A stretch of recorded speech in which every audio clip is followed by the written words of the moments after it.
Alright guys, so this is another fanfiction idea, and this one's called Justice League Dark Trinity. So, Justice League Dark Trinity, let's get into it. So the story begins in Metropolis, and basically we have Parasite terrorizing the streets of Metropolis, and in comes not Superman, but the Eradicator. So the Eradicator is the defender of Metropolis, does battle with Parasite, and shall we say eradicates Parasite. Now, a lot of people are like half and half on it's because here what has happened is that Eradicator is the only Superman left. What happened was after the death of Superman, the reign of the Supermen happened, but here's the thing. Doomsday came back.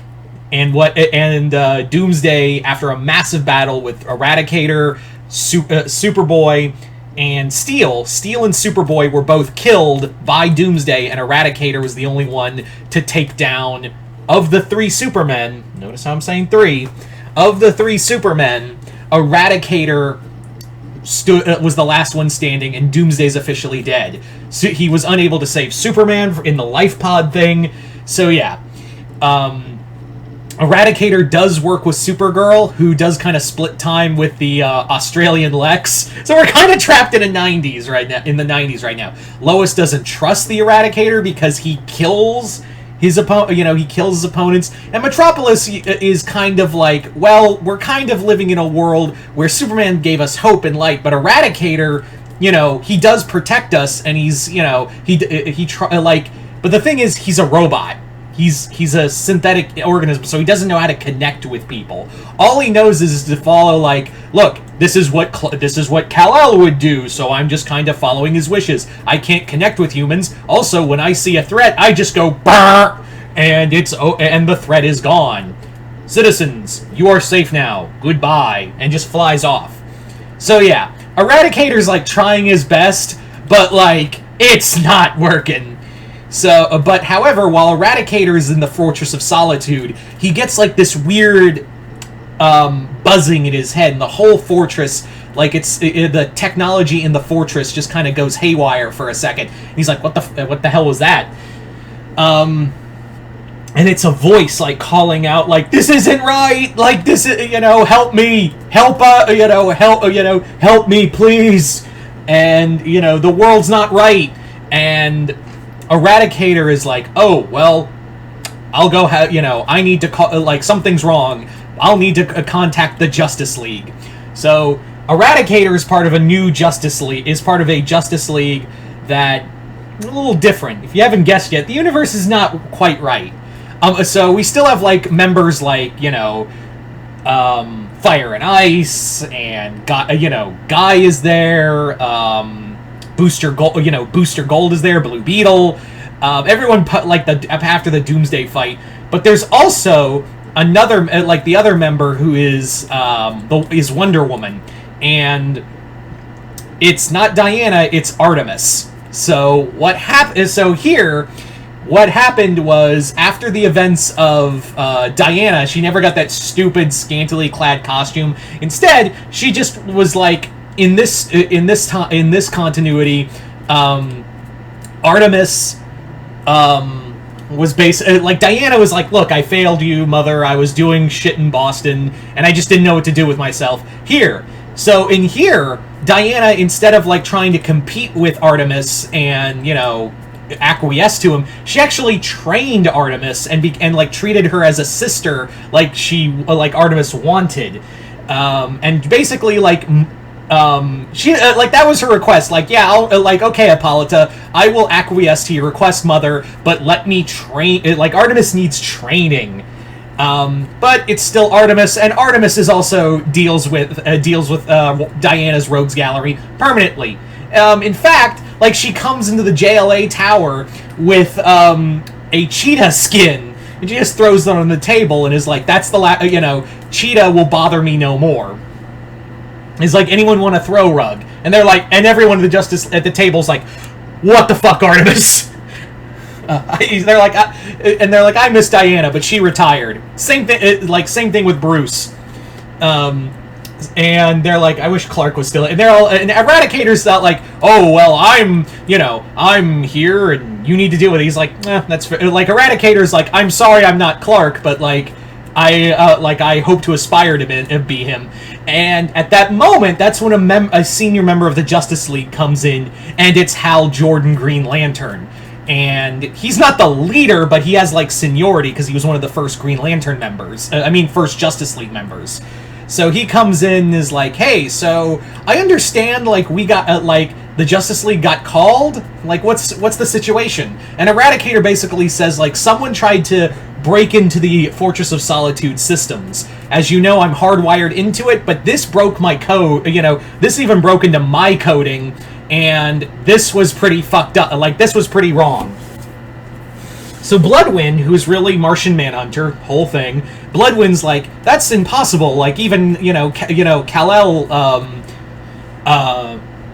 didn't have that. Like, and then what'd they say? Like, and they're like, help us, the world is wrong. And Hal's like, it's probably like Brainiac or some shit fucking with you. Don't worry about it, man. But tell you what, we'll look into it. But there's also another matter we have to, worry about. That matter is, what is to be done about Mongol? So Hal, talks about, this dude nearly destroyed Coast City, and what are we gonna do? We captured him, so what are we gonna do with Mongol? And Artemis is like, let's execute him. Like, let's publicly execute him. And Hal's like, I like that idea, but I want to give him to the Guardians, maybe do something else, but, there's also a part of me that's kind of leaning to, this man nearly killed all my friends. And Eradicator, and he looks at Eradicator like, where do you stand on this? And he's like, I don't, I have no say in it, but if he's a threat, then maybe he should be permanently put down. And all the other the other members of the Justice League are like, we're not executioners, Hal. Maybe we just need to, maybe you should just give him to the Guardians. And Hal is just like, yeah, let's give him to the Guardians. They'll do nothing with Mongol. He tried to blow up my city, a chunk of, tried to kill millions. Let's just give him to the Guardians, or whatever. And that's, let's just table this for another time. So, however, when the Justice League, breaks up the meeting, Artemis goes to Eradicator and is like, I felt that, when I was battling Cheetah, I saw on the TV where we were fighting in the streets, there was some voice calling out to me saying the world was wrong too. I didn't say anything because, yeah, I thought I was being crazy, but you believe it. And I think someone else does too. And that's when Eradicator is like, are you referring to him? And they're like, yeah, him. He's also, he's been trapped, he's been really, stuck in Gotham. And not, we don't know what's been going on in Gotham, so maybe you and I should enter an alliance and see what's going on. So Eradicator and Artemis go down to Gotham, and if you already guessed, it's not Bruce running Gotham, it's Azrael. It's Jean-Paul Valley Azrael Batman. And Azrael Batman's has been hunting down Gotham villains who haven't escaped Gotham. The Order of St. Dumas has moved into Gotham. They're becoming the one true religion, and are kind of encroaching more and more to be a police state. The other members of the Bat family have all, left Gotham, and Bruce, however, Bruce never came back. After being defeated by Bane, he never got his back fixed, and just kind of lives, in not in shambles, but more I retired, I married Selena, I'm happy. What was I? And Bruce is like, what was I doing, really? What was I really doing? Fighting a useless war. And it almost feels like Azrael is doing a better job. Azrael is actually doing, he's ending the war.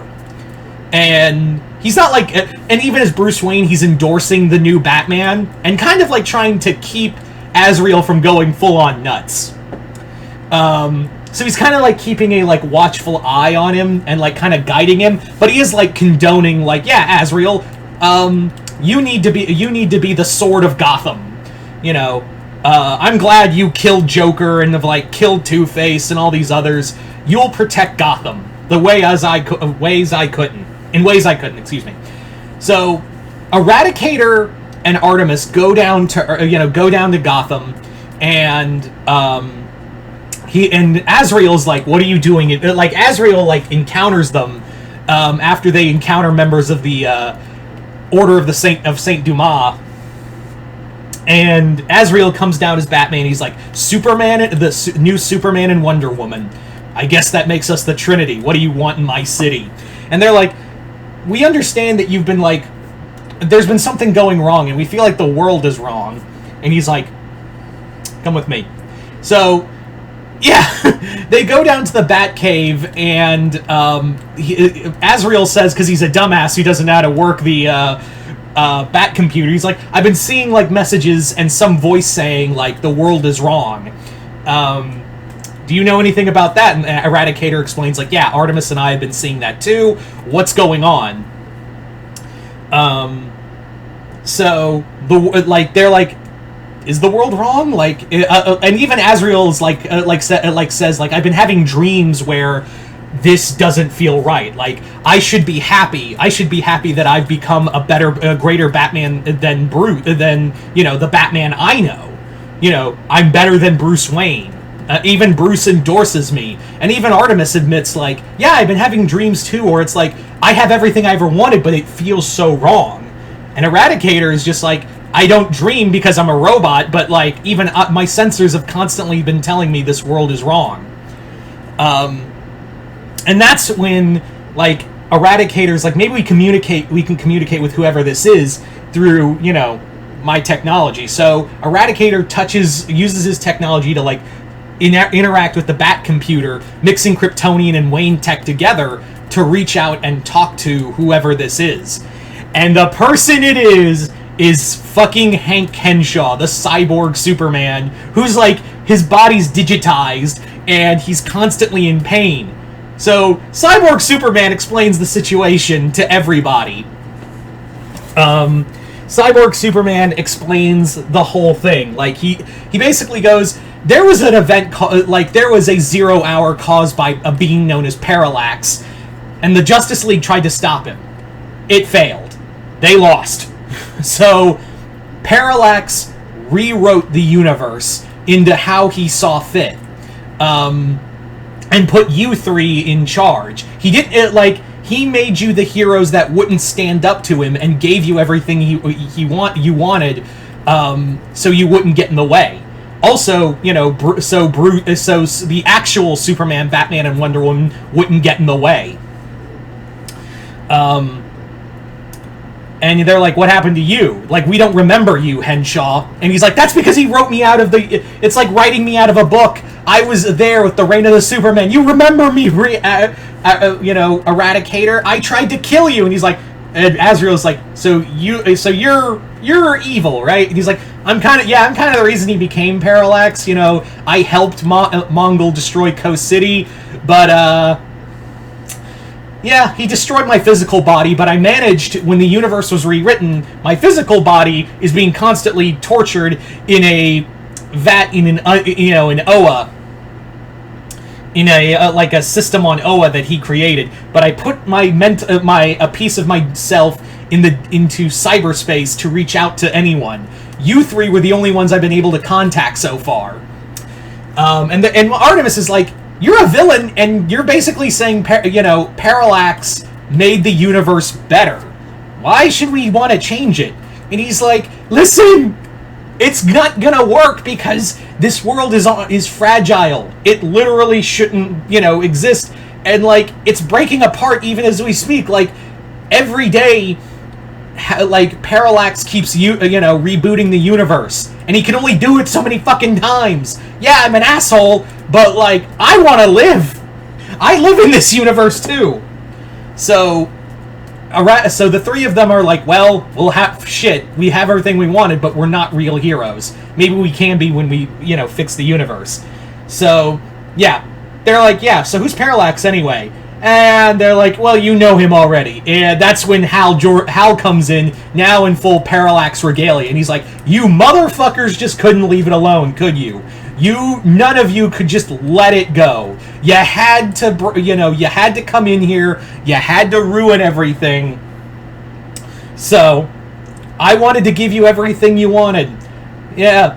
I thought about Eradicator. I thought about letting Steel or Superboy have your reality, but they would have asked too many questions. You're just a robot. You wouldn't have asked any questions. Jean-Paul and Artemis, were happy. Like, they wouldn't have questioned jack shit. But now I see I've made my mistake, so now I'll just when I do it again, I'm going to make sure that there is no that Superman, Wonder Woman, and Batman never existed.